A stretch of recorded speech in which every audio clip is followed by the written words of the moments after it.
Bonjour et bienvenue dans l'autre potentiel, j'ose ma différence, l'émission pour et par les autres potentiels. La semaine dernière, alors si vous n'avez pas écouté l'épisode de la semaine dernière, je vous invite en tout premier lieu à aller le chercher, l'écouter pour bien suivre en fait ce qu'on va faire aujourd'hui. La semaine passée, on avait vu combien les histoires qu'on se raconte peuvent nous polluer la vie. Ce qu'on pense être des peurs, en fait, ce ne sont que des pensées. Et aujourd'hui, je vais vous partager des clés. 3 façons de casser ces vieilles histoires et d'ouvrir enfin la porte vers l'avant. Et pas de panique, ce ne seront pas les classiques. Allez, ayez confiance en vous, affirmez-vous, sortez de votre zone de confort. Non, on va faire aujourd'hui autrement.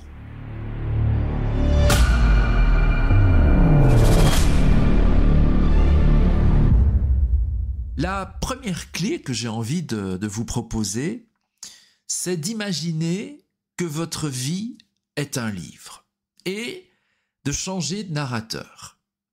Donc, votre vie est un livre, un roman, un film, une pièce de théâtre. Et imaginez que dans cette histoire, vous êtes le personnage principal. Maintenant, demandez-vous qui raconte votre histoire. Est-ce vous ?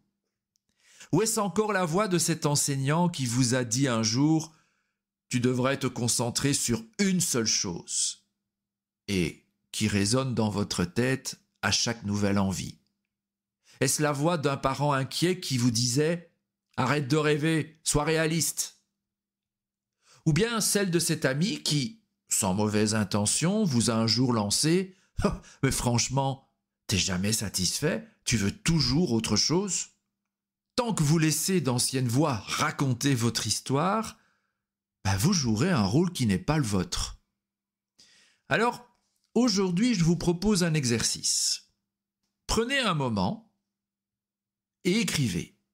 Écrivez noir sur blanc l'histoire que vous vous racontez.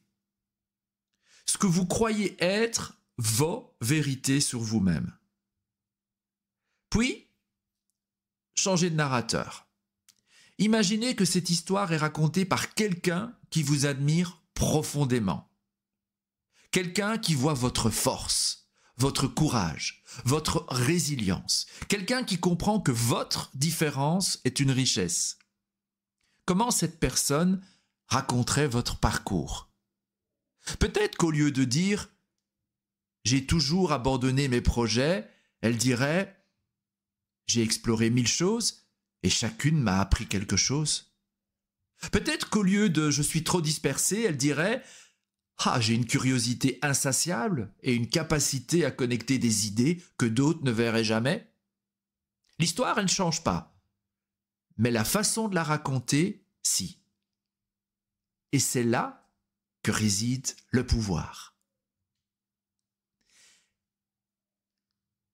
Une deuxième clé maintenant, c'est d'arrêter de chercher la bonne réponse. Parce que les autres potentiels passent leur vie à chercher la bonne réponse, la bonne voie, le bon projet, la bonne décision.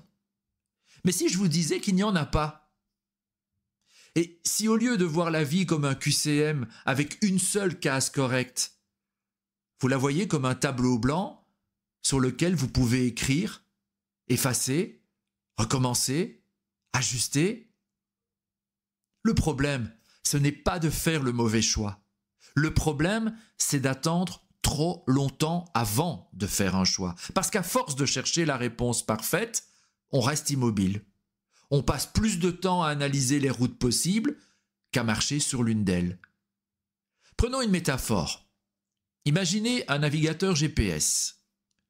Si vous restez stationné à l'arrêt, en attendant d'être sûr que la route est 100% dégagée, pas de bouchon, et que vous attendez ça avant de démarrer, il y a beaucoup de chances que vous n'allez pas bouger très vite, voire jamais. Le GPS ne peut recalculer la route que si vous êtes en mouvement. Tant que vous restez figé dans l'analyse, vous restez bloqué à votre point de départ. Au lieu de vous demander quel est le bon chemin, demandez-vous quelle est la première étape que j'ai envie d'essayer là, maintenant. Pas besoin d'être sûr, pas besoin d'un plan parfait. Mais voici le piège. Les autres potentiels ont parfois du mal avec le mot « essayer ». Parce qu'ils veulent que tout soit significatif, utile, aligné. Mais la vérité, c'est qu'on ne sait jamais à l'avance ce qui va réellement compter dans notre parcours. Regardez en arrière. Les moments les plus marquants de votre vie. Franchement, est-ce qu'ils ont vraiment été planifiés ? Ou est-ce qu'ils sont souvent nés d'une opportunité que vous n'aviez même pas envisagée ? Si vous aviez attendu la certitude, auriez-vous vécu ces expériences-là ? Alors, faites ce premier pas, même s'il est flou, même si vous n'êtes pas sûr. Parce que la clarté ne précède pas l'action. C'est l'action qui amène la clarté. Et tant que vous croyez qu'il existe une seule bonne réponse, eh bien vous restez prisonnier d'un choix imaginaire, au lieu d'embrasser la liberté de l'expérimentation. Et puis, j'ai envie de vous partager une troisième clé qui sort du cadre. Faites quelque chose d'absurde. Parce que jusqu'ici, on a été sérieux. Alors maintenant, je vais vous donner vraiment un conseil un peu étrange. Et quelque chose que vous n'entendrez sûrement jamais ailleurs. Faites quelque chose de complètement absurde. Pourquoi ?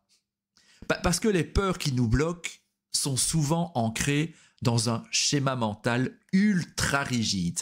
Elles nous empêchent d'agir parce qu'on reste enfermé dans le cadre de ce qui est raisonnable. Et la meilleure façon de casser un schéma rigide, c'est de le tordre. Je vais vous raconter une anecdote. Un jour, un de mes profs d'impro nous a donné un exercice. Il a dit « Là maintenant, marchez normalement ». Et on a commencé à marcher, comme on marche dans la rue. Puis à un moment donné, il nous a dit « Maintenant, marchez de façon ridicule, grotesque, absurde ». Donc, certains ont levé les genoux trop haut, d'autres ont exagéré leurs bras, d'autres se sont mis à marcher en crabe. Et puis, dernière consigne, maintenant, trouvez un entre-deux. Marchez naturellement, mais avec un soupçon d'exagération.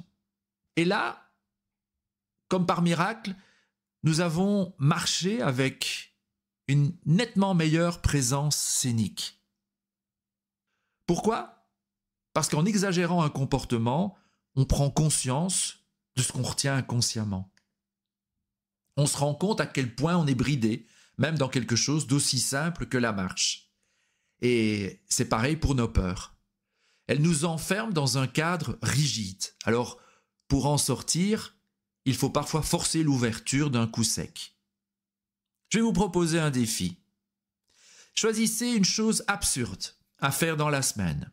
Quelque chose qui ne sert à rien d'un point de vue rationnel, mais qui casse votre routine mentale.